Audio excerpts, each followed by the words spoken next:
What is up, guys? Welcome back to my channel. For those who don't know me, my name is Mitch Alvarez, and my goal and my channel is focused on anything about credit. So whether it's fixing your credit, building your credit, so forth and so on, my channel is going to be very informative, and I'm going to be dropping tons and tons of knowledge and a bunch of golden nuggets as well. So stay tuned. So without further ado, what are the top 5 creditor violations? I really hope you guys learned something new, because a lot of people, when I discuss this topic with them, they actually don't know it. So I hope it helps any of you guys. So they cannot call you before 8 a.m. or 9 p.m. So what I mean by who, okay. So let's say a debt collector is trying to, contact you. They can't call you before 8 a.m. or after 9 p.m. They simply can't. And there's actually a federal law, FDCPA, in place for them to, to keep them accountable. Let me actually write this down, maybe, so you guys can see the full Federal Debt Collections Practice Act. Alright, let me highlight it for you. Sorry guys, 1 second. I should have done this beforehand. So it's called the Federal Debt Collections Practice Act. So there's laws in place to help consumers like me and you protect us from debt collectors. So this is, and all 5 of these fall under the same, act, under the same law. I don't want to get you guys confused.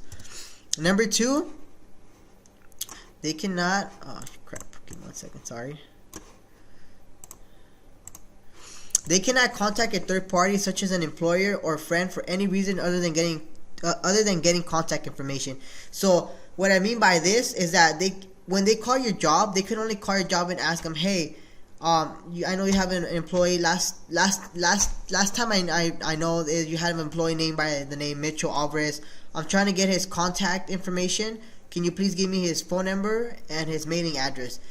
And just because they ask your employer or your friend doesn't necessarily mean they have to give it to them. They can, my employer can be like, oh no, we don't give out that information, and they can just be like, and hang up. And so can your family or friend if they somehow get a hold of them.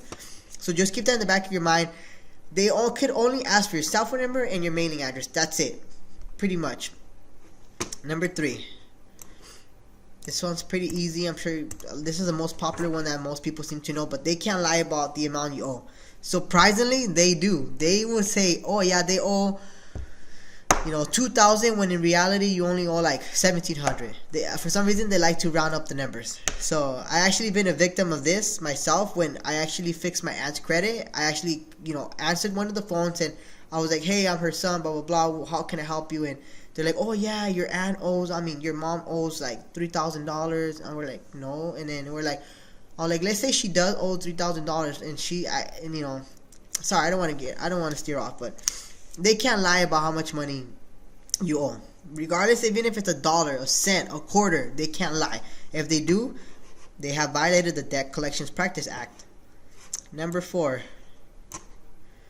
I'm going to try to go fast because I don't want to make this video long for you guys. They cannot threaten to garnish or sell your property. And what I mean by that is that when they call you, or they call a family member, or somehow they got a hold of them, they cannot say and scare you and try to do intimidation tactics. And pretty much they can't say like, oh yeah, we're gonna get a hold of your bank accounts, we're gonna you have to pay us because we're gonna if you own a house, we're gonna sue you, and we're gonna get the house, we're gonna collect your assets, as in your cars or money in the bank, etc., etc. They can't do that. They simply can't. And few cases, these debt collectors, they're pretty bold. They still do that. I'm actually surprised. But if they do, you just tell them, hey, you can't be doing that. You just violated the Federal Debt Collections Practice Act, and then you fight with them. And number 5, they cannot give false credit information to the credit reporting agency. And what I mean, a lot of people get confused on this one, and it's very easy. Let me explain. They cannot just give when they give the credit account number, they have to give the full 12 or 16-digit account number to the credit bureau. Even if they're off by one number, they're lying. And 2, they cannot lie about how much you owe them. So, and how long you've been have been given late payments to. hope you guys learned something new. Make sure to like and subscribe to my YouTube channel.